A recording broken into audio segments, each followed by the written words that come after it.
They'll help service providers to scale, position their high ticket offers in the market through organic marketing, sales strategy, and conversations so they can scale to six figures and up.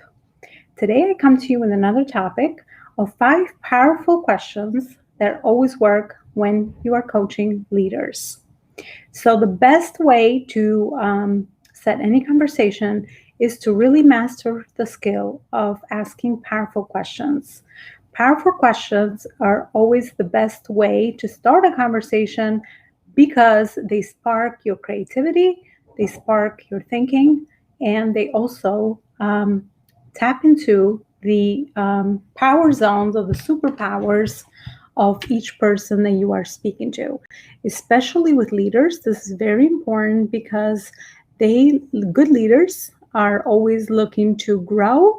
They're always looking to perform better for themselves and the teams that they lead. So they're the best people to actually need to be asked these powerful questions so they can increase their personal performance and also their team performance. I mean, after all, that's why they're leaders. So, one of the first questions that is always helpful to ask is, what does success feel like to you? We all have very different definitions of success. And a lot of times we want to make sure and clarify and personalize what does that look like for that particular leader or for that particular person.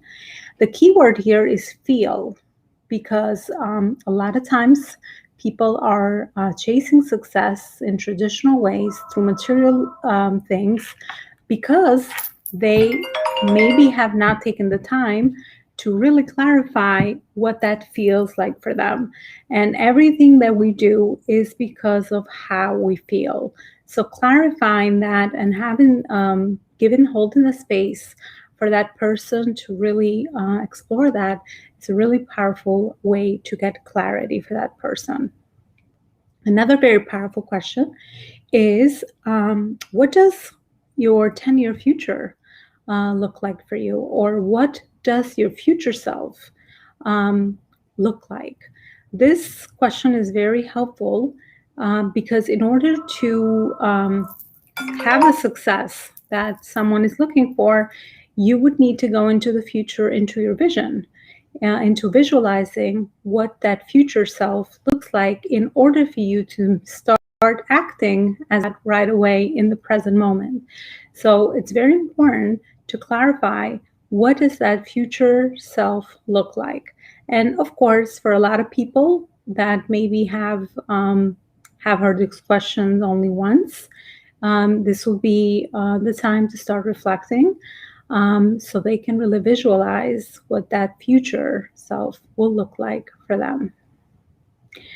The third question that is very powerful and helpful is to really dig down into what is that next right step that they could take towards that vision or that future self that they would like to manifest.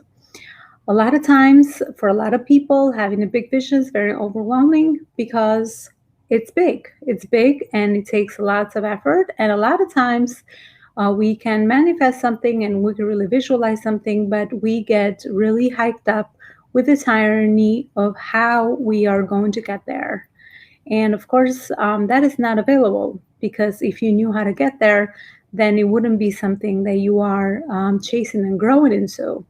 So you'd really have to focus mostly on the next right action or decision that you could make in the present moment in order to really have the chance to be making the progress that you want to make towards that future vision and future self.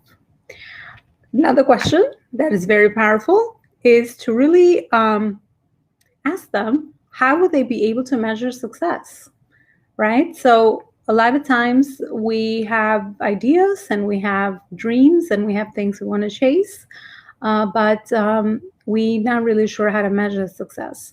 So a lot of times it's very helpful to put some metrics of success of how they were actually measure the success in order to know if you're making progress in the right direction. And also, it's very valuable to know how to measure success, because then you have a clear idea about how to improve the process. So let's say you are trying to chase a result, or chase a next step for the future vision that you're trying to reach, and things don't work out and you need to adapt and change. You will be in better position to do that if you really have measured it and you have really good information about what has worked so far and what is it that you really need to change or adapt so you can continue the journey towards that vision. The last question that I want to share with you is about how can you ensure that you sustain your results. They always say, and I know this to be true, that it's definitely much easy to reach a certain level of results that you're inquiring, and it's actually harder to maintain and sustain those results without really the foundation of that the journey provides, all the learnings, all the failures, all the wins, all the life experience that hands you that information of how you can actually be the person that you envision in the future. So first we have to be that person in order for us to actually manifest those results.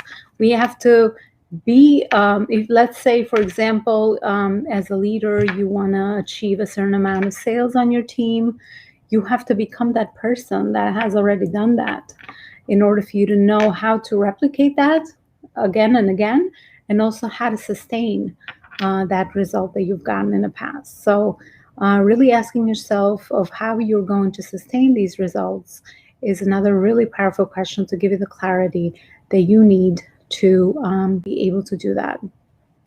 All right, everyone. I hope all these questions were helpful, and all this information that I shared with you today was helpful. Definitely subscribe to my YouTube channel for more videos that I do in the topic of business, leadership, sales, and marketing, and anything that has to do with business strategy and personal development. Take care.